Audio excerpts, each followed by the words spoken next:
semuanya, selamat datang di vlog hari ini. Dan untuk kalian yang baru juga di channel ini, kuucapkan selamat datang, selamat bergabung ya guys. Ini aku mau unboxing pistol P17 mereknya Kel-Tec.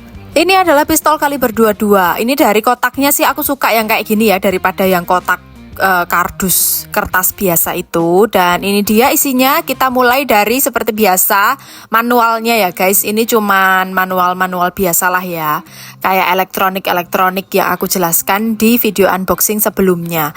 Dan ada juga beberapa stiker.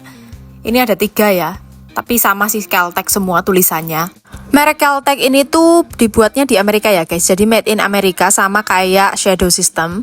Dan ini unitnya kayak gini. Ini tuh sangat ringan ya. Pistol ini tuh cuman 370 gram, sekitar itulah beratnya. Jadi sangat-sangat ringan. Ya maklum ini mayoritas terbuat dari plastik ya. Ini size-nya kayak gini.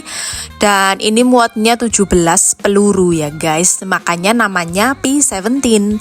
Dan ini magazinnya dapat 3, lumayan banget karena jarang banget pistol-pistol kayak gini tuh dibekali dengan 3 magazine ya. Biasanya 1 atau mentok-mentok 2 lah. Ini dapat 3. Dan magazinnya pun juga plastik. Terus selain itu, ini tuh di dalam sini juga ada onderdil apalah inilah ya. Ada plastik inilah untuk apa aku sih kurang tahu ya.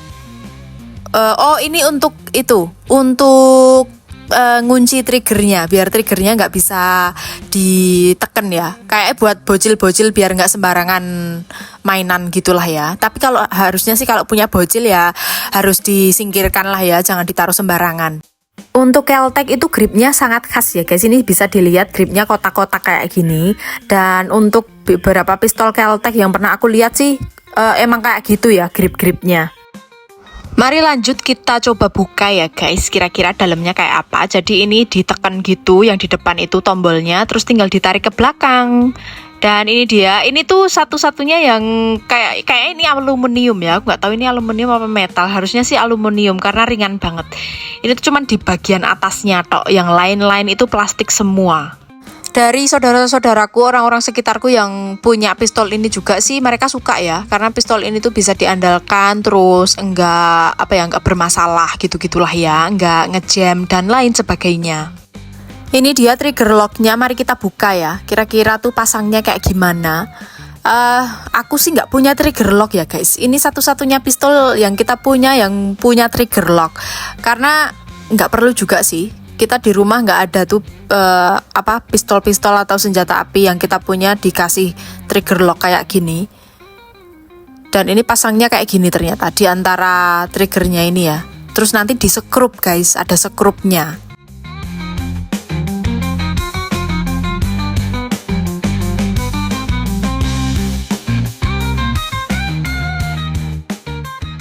Ini trigger locknya kalau kepasang kurang lebih kayak gini ya bentukannya. Terus tak pikir-pikir mungkin ini juga untuk salah satu safety tambahan kalau misalkan bawa pistol di pesawat. Karena meskipun senjata api itu legal di sini di Amerika, cuman kalau untuk kalian naik pesawat gitu-gitu, step-stepnya lebih ribet kalau kalian bawa senjata api. Jadi harus safety-nya on lah, harus dimasukin ke box khusus, harus digembok, terus harus lapor petugasnya gitu-gitu. Jadi ribet. Mungkin ini salah satu hal yang bisa dilakukan kalau naik pesawat ya, pakai trigger lock. Cuman itu tadi langsung dibuang ya, karena emang kita nggak perlu guys, kita nggak perlu trigger lock kayak gitu. Apalagi kalau buat cuman di rumah gitu ya, nggak ada yang dipakein gembok-gembokan ya kalau di rumah. Terus ini ada plastik kecil, ini isinya kunci sama ada sambungan untuk barrel yang di depan itu. Yang kecil ini tuh ada ulirnya guys. Jadi kalau kalian misalkan mau pasang supresor kayak gitu tuh bisa ya. Sesuai keinginan kalian aja. Kalau mau pasang ya silahkan, kalau enggak ya disimpan juga bisa. Ini videonya nggak aku cepetin biar kalian bisa lihat proses pasangnya ya. Ini sambil jawab pertanyaan ya guys. Kemarin itu ada yang tanya kalau beli senpi online di Amerika itu bisa atau enggak. Jawabannya bisa. Terus background checknya gimana? Jadi ini aku coba jawab sesingkat-singkatnya ya. Kalau beli online itu kan kalian check out dan bayar. Terus alamat kirimnya itu tuh dikirim ke toko senjata api deket rumah kalian. Nanti kalau paketannya udah dateng nih, kalian kan ke toko senjata apinya dan kalian itu harus melakukan background check. Kalau background checknya udah clear, baru kalian bisa ambil itu senjata api yang kalian beli online.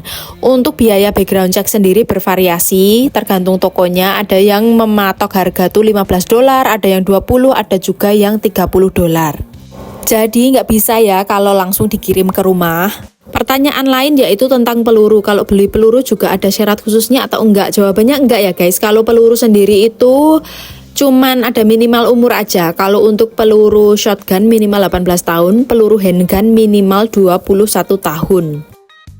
Ada sekilas info, mungkin kalian yang di Indonesia sering mendengar, oh state yang ramah senjata api itu Texas gitu ya. Padahal guys, state yang ramah senjata api itu ada banyak, bukan cuma Texas. Bahkan kalian bisa lihat di Google list state yang ramah akan senjata api itu, Texas itu bahkan bukan nomor satunya ya. Itu tuh ramah senjata api maksudnya gimana ya? Regulasinya lah atau aturan-aturannya lah gitu-gitu. Kalian bisa lihat itu di Google Texas nomor berapa. Aku pun nggak tinggal di Texas ya, ini hanya sekedar info. Dan untuk senjata api ini sendiri, safety dan mag release-nya itu ambidextrous ya guys. Ambidextrous itu apa? Ambidextrous itu orang-orang yang tangan kanan dan kirinya tuh seimbang, atau bahkan orang-orang yang kidal ya, yang tangan kirinya tuh dominan. Jadi senjata api ini sangat ramah untuk orang-orang yang kidal, ambidextrous, ataupun orang yang biasa lah ya. Semua orang bisa pakai lah senjata api ini dengan nyaman. Ini untuk ujung yang ulir tadi mau kita copot lagi ya guys, karena emang kita nggak perlu-perlu amat, jadi mau kita simpen aja.